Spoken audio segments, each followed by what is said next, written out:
سلامونه او نیکی هیلې. درنو اوریدونکو ستړي مشئ. مرګ په څو دی د پولیسي ناول اتمې برخې ته راورسېدو. هیله ده چې دا برخه هم تر پای را سره واورئ او خوښه یې کړئ. نو پیل یې له دې ځینه کوو.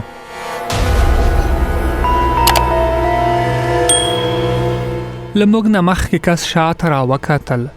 زه هم جګ شوم. یو قرآن شریف مې راواخیسته او بیا ورسره څنګ ته کېناستم. سر مې داسې ښورولو چې ګنې تلاوت کوم. ورته ومې ویل که ته ماته یوه خبره وکړې نو زه در سره مرسته کوم. هغه سترګې راکږې کړې. د څه شي خبره؟ د دې لپاره چې د چا شک نشي. د تلاوت غږ مې جګ کړ.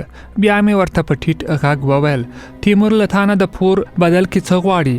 غلی و. زه یې ځواب ته انتظار وم. په څنګ مې وواهه چې ووایه، خو بیا یې هم هیڅ غږ ونه کړ. داسې راته ښکاره شو چې کس مې غلط کړی. ورته ومې ویل سمه ده، مه یې وایه. ما غوښتل چې مرسته در سره وکړم، خو ستا مرسته نه ده په کار. زما بې پروایي ښودلو کار وکړ. ژړغونی شو. ویې ویل تیمور وایي یا پور خلاص کړه او یا زما خبره ومنه، ګنې وژنم دې. ومې ویل د څه شي خبره؟ شونډه یې په غاښونو کې وچیچله. د ځان وژنې. د دې خبرې سره زما په ټوله کیسه سر خلاص شو. دا چې زما ورور چا ځان مرګې ته راضي کړی و، تیمور ولې خلک معتاد او پورې وړي کول، او وروسته ځان مرګې ولې ټول له محبس نه آزاد شوي بندیان و. په ورانه مې لاس ورکېښود. شرط ورسره ومنه. وازې سترګې راته ونیوې. ویې ویل زه درته لیونی ښکارم؟ ومې ویل خو تا وویل که خبره یې ونه منې بیا دې هم وژني. ویې ویل خو تا ویل چې مرسته در سره کوم. ومې ویل زه په خپله خبره ولاړ یم، خو ته اوس ځان له محبس نه د هغه د شرطونو په منلو ژوندی وباسه. خو که ژوندی واوځم بیا به هم په لسمه ورځ په خپلو پښو مرګ ته ځم، او که لاړ نشم خپل کور کې مې وژني. له دوی نه یو ځای کې هم پټېدای او خلاصېدای نشم. خوا او شا مې نظر وګرځوه. ومې ویل ستا پر ځای زه مرګ ته ځم. د هغه حیراني زیاته شوه. باور یې نه کېده. ویې ویل د ټوکو حوصله نه لرم. ورته ومې ویل زه هم در سره ټوکې نه کوم. نو ته خو خپله محبس کې. ورته ومې ویل ستا له وتو څو ورځې وروسته دروځم. بیا مې لاس کې نیولې قرآن باندې ورته قسم وکړ چې په ژمنه در سره ودرېږم، خو په دې شرط چې له تیمور سره شرط ومني او ما په ټوله کیسه پوه کړي. هغه له تیمور سره ټولې خبرې راته وکړي او ما هم ځای ور وښوده چې په لسمه ورځ په کوم ساعت او کوم ځای کې به ګورو.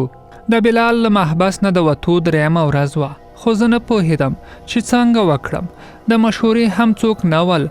ما باید د ژر د تیمور او سردار کار ورکړی وای، خو څنګه؟ همدې ته ځورېدم. یوازې د هغوی وژنل را په غاړه نه و، له محبس نه وتل هم په کار ول چې بلال سره کړې ژمنه مې پوره کړې وای. وخت کم و، کار زیات و. محبس ته له راتګ وروسته مې ډېر ښه شروع کړې وه، او هغه څه چې غوښتل مې پرې پوه شوم.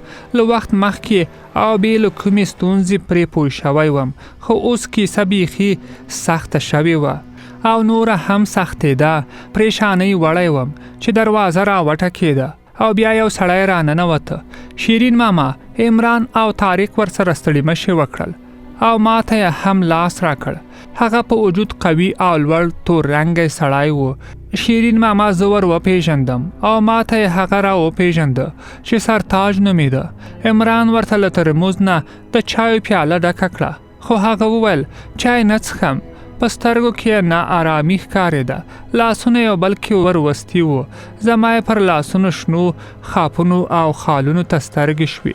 هغه طارق ته مخ کړ. ویې ویل لږې پیسې مې په کار دي. تا ته خو پته ده چې زه له تیمور نه پور نه کوم، چې د ټولو بندیانو قرضداره شم. دا راته ښه ده، خو چې هغه سپي ته ټیټ سترګی نه شم. طارق له جیب نه سامان را وایسته. پیسې ترې یو خوا کړې. بیا یې وشمېرلې. ویې ویل له ما سره خو ټولې 350 افغانۍ دي. که کار دې پرې شي نو در نجار دي. سرتاج بې خونده خندا وکړه. ویې ویل نور ملګري به دې هم چنده وکړي. شیرین ماما په اوږه لاس ورکېښود. ویې ویل خیر خو به وي، پیسې دې څه ته په کار دي؟ ویې ویل کور ته یې لیږم. د دې خبرې سره ارمان په خندا شو. ویې ویل د دې پر ځای چې کور نه یې تا ته راوړي ته یې ورلیږي. فقط ته به وایې چې د دوبۍ مسافر یې اشنا. شیرین ماما او طارق هم په خندا شول. سرتاج ته یې خوند ور نه کړ. پاڅېده او بې له څه ویلو ووت. د هغه له وتو وروسته شیرین ماما وویل دا به ژر لیونی شي، ډېر پښتون او نر سړی دی.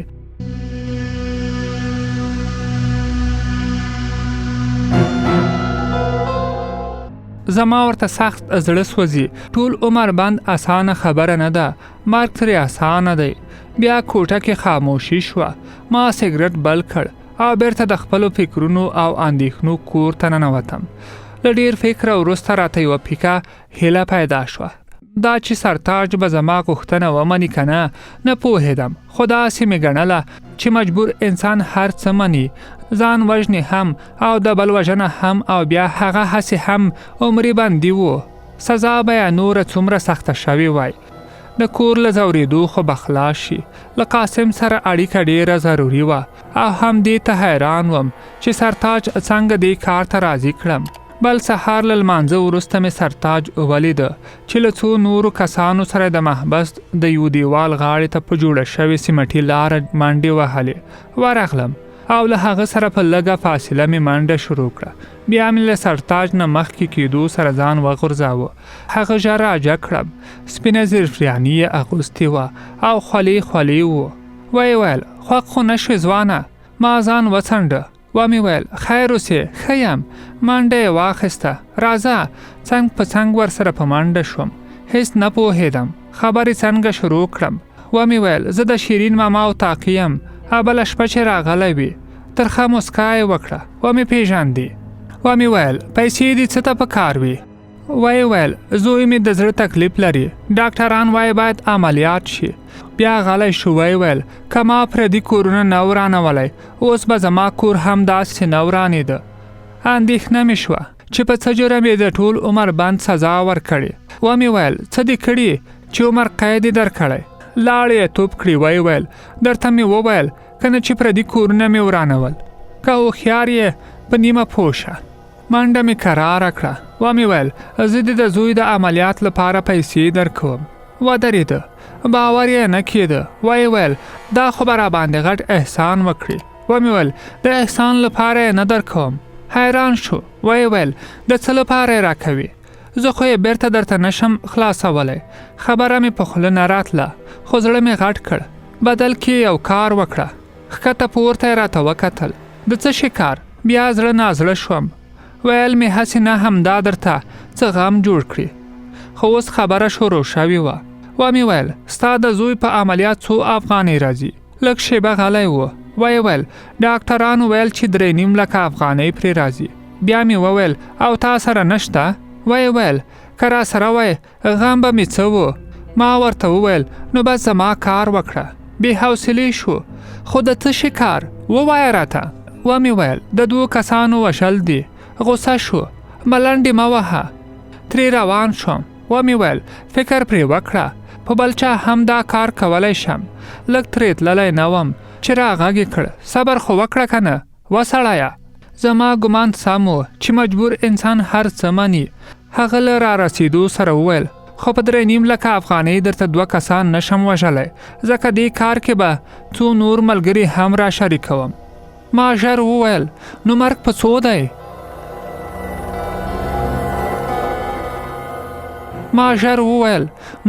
څو دی؟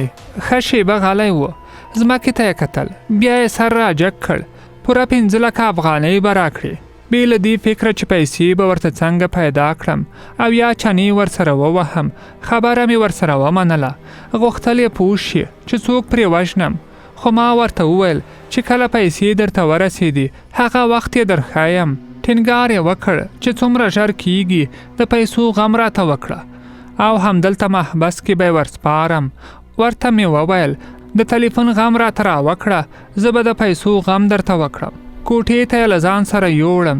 تلیفون یې راوسپاره. له عمومي تشناب نه مې قاسم ته زنګ وواهه، خو جګ یې نه کړ. چې بیا مې ورته زنګ وواهه مصروف و. وروسته د هغه زنګ راغی. اوکې مې کړ.